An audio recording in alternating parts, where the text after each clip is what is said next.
Hey everybody, it's Jason Blaha here, and I'm just sitting here in my robe drinking my morning coffee looking sexy as hell as usual.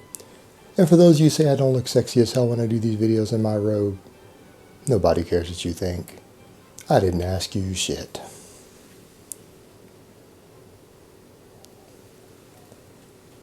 Alright, so a subscriber asked a question in a video I did yesterday.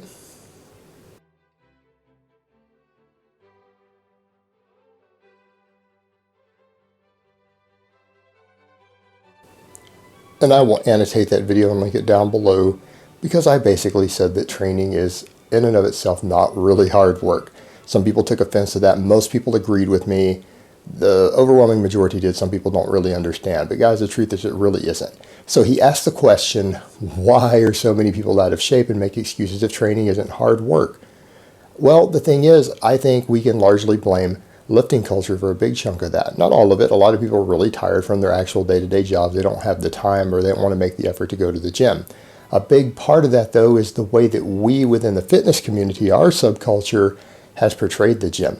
And I'm going to give you guys some examples. How many of you, when you look all over your social media, people who work out, people who post stuff, talk about things like, I'm so sore after leg day, beast mode, I'm so tired, killed it at the gym. They try to put forward this hardcore mentality as if training is really difficult or a lot of work. And they oftentimes promote ineffective methods. People have put this whole idea around training as some big masochistic endeavor. For example, if you're posting about how sore you get on leg day, I would respond to you, why do you have a leg day if you're not on IFBB Pro type doses? Leg days, high volume training of training single body parts doesn't put any more muscle on you, and in fact many times it puts muscle on you slower than more full body based approaches or easier upper lower splits, to where you're not splitting the body parts up and training them at really long frequencies apart with high volume. That style of training works best for people on heavy doses of drugs. Not only that, it makes you more sore. So if you have a leg day, of course you get sore. People who train and do low volume, fairly heavy squatting, for example, 3 days a week, only get sore the first week or so they're in the gym and they quit getting sore. So you're all promoting training methods that are going to make people sore and inconvenience them.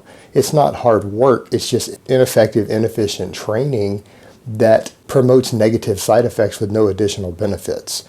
And that's something the whole lifting culture needs to understand. They have perpetuated that. And again, this whole idea of no pain, no gain. All of these hardcore ideas have convinced the rest of society that it actually really is difficult. It's all the bullshit and stupidity coming out of the actual training world that promotes this idea.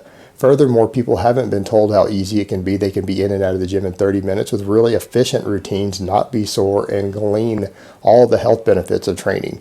The benefits of reversing cancer, reversing osteoporosis, diabetes, weight loss, metabolism, eat more food, feel better, have better posture, better mobility, less soreness. All of these benefits can be obtained by far more moderate types of training than a lot of the people in the fitness world are trying to do.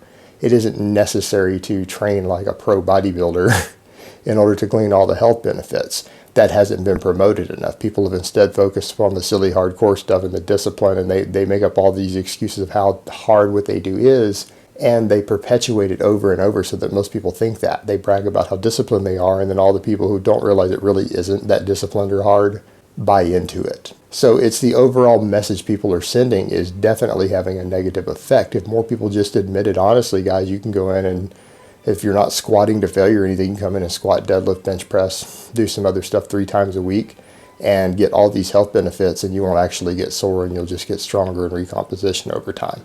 It doesn't really take that much discipline because, in fact, once you get into the routine of it, the swing of it, it takes very little time out of your life and it just becomes habit and routine. So the fitness community and people who train need to step back and assess whether all of their bragging and masochism and everything that they spread everywhere that actually isn't really true, you guys hype it up to be more than it is, isn't a huge factor in deterring people from working out. I think it's far better for us to do away with all of this masochistic nonsense and promote lifting as just part of general fitness and not being something hardcore, so that we could actually get more people in the gym.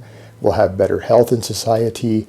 It'll lower everyone's medical expenses, medical insurance costs. It will have benefits to everyone if we do this.